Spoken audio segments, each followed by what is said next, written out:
Philippines President Ferdinand Marcos Jr. is aiming to expand the Southeast Asian economy by as much as 8% during his 6 year term. This is to keep its pace among the Asia's fastest growing nations and to reduce the poverty rate, which stood at 18.1% in 2021. The new government under Marcos is making an ambitious plan to modernize the country. Philippines is an important country in Southeast Asia with a key location geopolitically.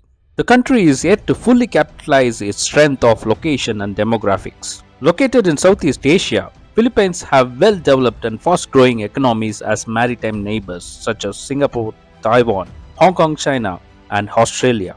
This ideal location is a hotspot for a strong economic activity. However, Philippines is mired in internal politics and instability which has prevented it from fully focusing on the country's growth.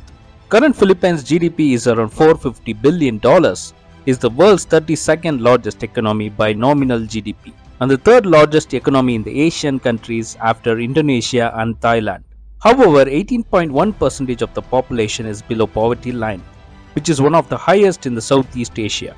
Philippines economy is based on both tech and agriculture product and one of the fastest growing economies. But economic disparity is the major challenge. Philippines workforce is the backbone of many nations and Filipinos work in major sectors across Southeast Asian countries and beyond. From high-tech, fashion, food industry and more, Philippines supplies workforce for other nations' success. However, this emigration to other nations also causes brain drain in Philippines.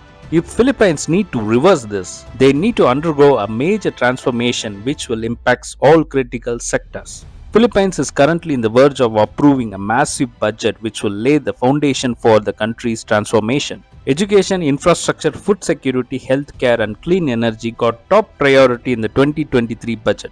Philippines Congress is expected to approve the budget by October 2022 and Marcos is expected to sign it into the law before the year end. Now Philippines has a very strong government. Marcos has more power compared to its predecessor because of the landslide victory he had registered in the recent election. Marcos commands a super majority in Congress, boosting his chance of advancing his legislative agenda, including his 2023 expenditure program. Another important position in the Congress is occupied by his kin, Martin, the Speaker of Lower House. With this, they can roll out fast decisions.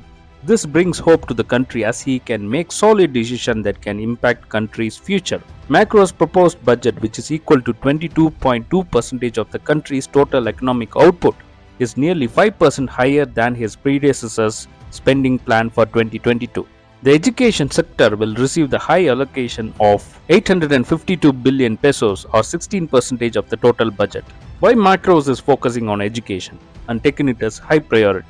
This is to make the massive Philippines workforce ready for digital revolution. Philippines want to transform itself into a high-tech country with deep knowledge in software sector. This is to emulate Indian workforce model which is high-tech and works in major tech companies across the globe. Now this has two major impacts and benefits. One is development on homegrown high-tech startups and another one is to develop a strong workforce diaspora that will send remittance to the country. India has drastically improved on both these areas because of strong high-tech software-oriented workforce which will benefit both inland and foreign countries and can be instrumental in digital revolution. If this model is successfully implemented, then Philippines will transform itself from blue-collar workforce and economy into white-collar one. In addition, infrastructure is the next focus area which is required to support education and digital revolution. Planned by the President Marcos is very pertinent for current Philippine economic situation and to modernize the country. However, execution of the plan is the key. Execution should be done without corruption. Since Marcos' family is in the government as well, there can be situation of nepotism and corruption which can derail the plan. Marcos need to watch out for this. He has the people mandate to deploy the plan to transform Philippines into an Asian powerhouse. His 6 year term will provide the answer. Stay tuned.